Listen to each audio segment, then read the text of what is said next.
So I have a comment and a legitimate question.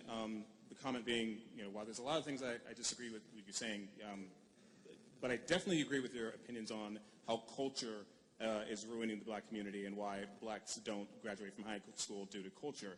I think there's an element that you might be missing, and I'm not sure if you brought it up before.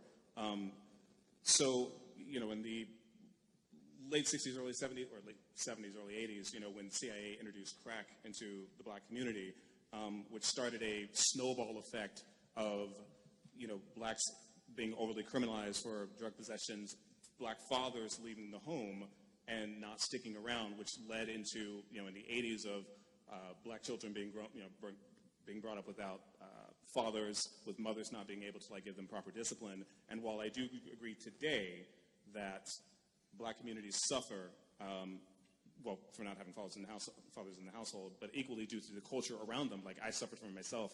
If a black person wants to be educated in the hood, we get called house Negroes and Uncle Toms. If I want to better myself, but I was the element of originally introducing crack into those communities, which eliminated fathers from the home, I think those still have effects today. And while I agree that there isn't systemic racism keeping black people down now, I think the triggers that happened back then still affect us today. Okay, so obviously past affects present, no question. The question is who committed the injustice and who should be punished for it. As far as the CIA introducing crack in the black community, I'm going to plead ignorance on this one because I have no idea whether that's true.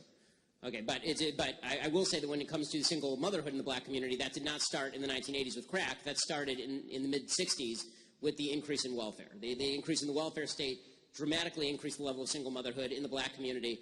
It was 20% around 1960. Today it's in excess of 70%. Yeah. And again, I don't think that the crack epidemic can actually explain all of that because the crack epidemic really lasted from the early 80s to basically the early 90s. And you've seen it continue, single motherhood has continued to grow actually in the black community. It's sort of stabilized now, but it continued to grow for a long while after that. Also, I think it's worthwhile noting that when we say things like, somebody introduced crack into the black community, whoever, quote unquote, introduced crack into the black community, and again, I have no information to substantiate your theory, but it is individuals who take crack, right? Unless you are forcibly being injected with crack, then you have to make the choice to take the crack in the first place. And it's also worth noting that there were a lot of black legislators in the inner city who were looking for harsher sentences on crack cocaine, specifically because it was an epidemic in the inner city and was ruining a lot of lives. So the only way I think that when it comes to the single greatest intergenerational poverty statistic, the only way to walk this back is not through reparations, I think. It's through it really is through culture. It's through reinculcating the idea that fathers need to stick around, and you're a bastard if you don't stick around after you father a child. Absolutely. So my question... And that's true for white, black, or green. It doesn't matter to me. If I'm a dad of two. You abandon your kids, you are just the worst kind of piece of garbage. Absolutely. So my question... I started getting involved in, so to speak, right-leaning issues after Milo came to Berkeley. I got assaulted by an Antifa member. He tried to set me on fire with a lit flare. He called me a Nazi. Just today, I got called a Nazi. You don't look like a Nazi, I got to tell you. No. Just today, I got called a Nazi, a fascist, and I consider myself a left-leaning liberal centrist. Now, with that said, MAGA crew has shown me so much love in these past 8 months. Everyone I've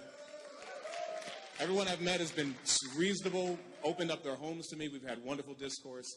So my question now is, as a person who, like I said, considers myself a liberal, and I interact with people, on the right and MAGA crew, I still have people in my own personal community that, say that, oh, you're talking to whites, you're supporting white supremacy, you're talking to Nazis, you're supporting them.